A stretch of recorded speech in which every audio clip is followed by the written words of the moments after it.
इंसान कुछ नहीं कर सकता। हाँ, वो समाज में नाम बना ले, लेकिन मूल प्रश्नों के उत्तर कभी नहीं खोज, अर्थपूर्णता कभी नहीं मिलने वाली। हाँ, एक कल्पित अर्थपूर्णता मिलेगी जो कि एस्टैब्लिश्ड पैरामीटर है, उनके हिसाब से वो कुछ ना कुछ बन जाएगा, सब बन जाते हैं। और मूल प्रश्नों के अगर वो उत्तर नहीं खोजेगा तो जीवन भर असहज रहेगा, डर में रहेगा। और ये डर बहुत विचित्र चीज़ है, क्योंकि आप कुछ भी इकट्ठा कर लो, जितना इकट्ठा करोगे उसको खोने का डर तो रहेगा ही। जैसे ही आप कुछ और नई चीज़ इकट्ठा करते हो तो आपके जो आसपास की और लोग हैं, वस्तुएं हैं या एब्स्ट्रैक्ट चीज़ें हैं जिनसे आप जुड़ चुके हैं एकदम, और जब आप एक मतलब ऐसे हो जाते हो ना कि आपके ऊपर अब रोशनी पड़ रही है, सब आके देख रहे हैं, सबकी आंखें हैं, नज़र गड़ी हुई है, आई बॉल्स आती हैं, तो वो फिर आपका जो आसपास की चीज़ें हैं जो आपको महफूज रखती हैं, उनसे अटैचमेंट भी बहुत बढ़ जाता है। और इसी कारण फिर आदमी काम तो वही करता है, लेकिन उसके दिमाग में एक डर रहता है, कहीं चला गया तो, कहीं खो गया तो।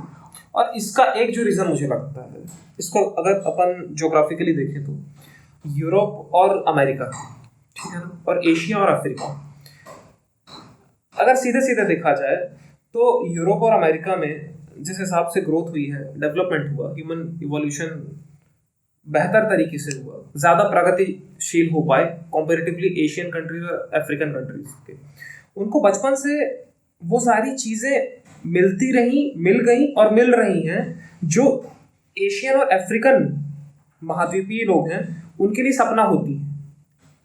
इसको इस तरह समझना बहुत आवश्यक है। आज क्यों यूरोप और अमेरिका में आध्यात्मिकता की तरफ इतना रुझान जा रहा है, क्यों योगा और ध्यान पे इतनी बातें हो रही हैं, इतने सारे स्टार्टअप ओपन हो चुके हैं, $1 बिलियन यूनिकॉर्न बन चुके हैं, क्यों? क्योंकि कहीं ना कहीं शरीर और मन के ऊपर उन्होंने खुद को बहुत आजमा लिया है, बहुत भोग कर लिया है उन्होंने, जो अभी इनका सपना है। एशियन कंट्रीज में या अफ्रीकन कंट्रीज में कोई पैदा होता है तो कम ही देखता है, पैदा होती ही। और दूसरा कारण ये भी है कि उनके पास अपना पुराना इतिहास नहीं है जो उनको बांध के नहीं रखता। हाँ, इतनी उनके पास, हाँ, कंफ्यूजन के लिए इतने सारे।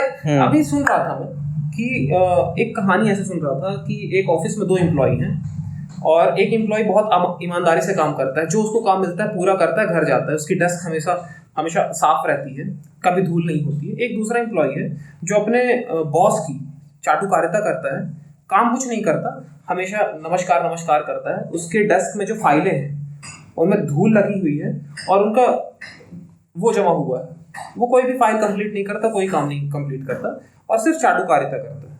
तो जब 1 साल के बाद जब जो रिपोर्ट बनती है तो दोनों को अच्छे ही वो मिलते हैं, एक चाटुकारिता पे आधारित है, एक काम पे आधारित है। तो इसी तरह जो हिंदू धर्म है ना, उसमें इतनी धूल जमा हुई है, और कॉम्पैरेटिवली जो ये बुद्धिज्म है या जैनिज्म है, ये साफ सुथरे हैं। मतलब ये इतने को इतना कर दिया है इसने।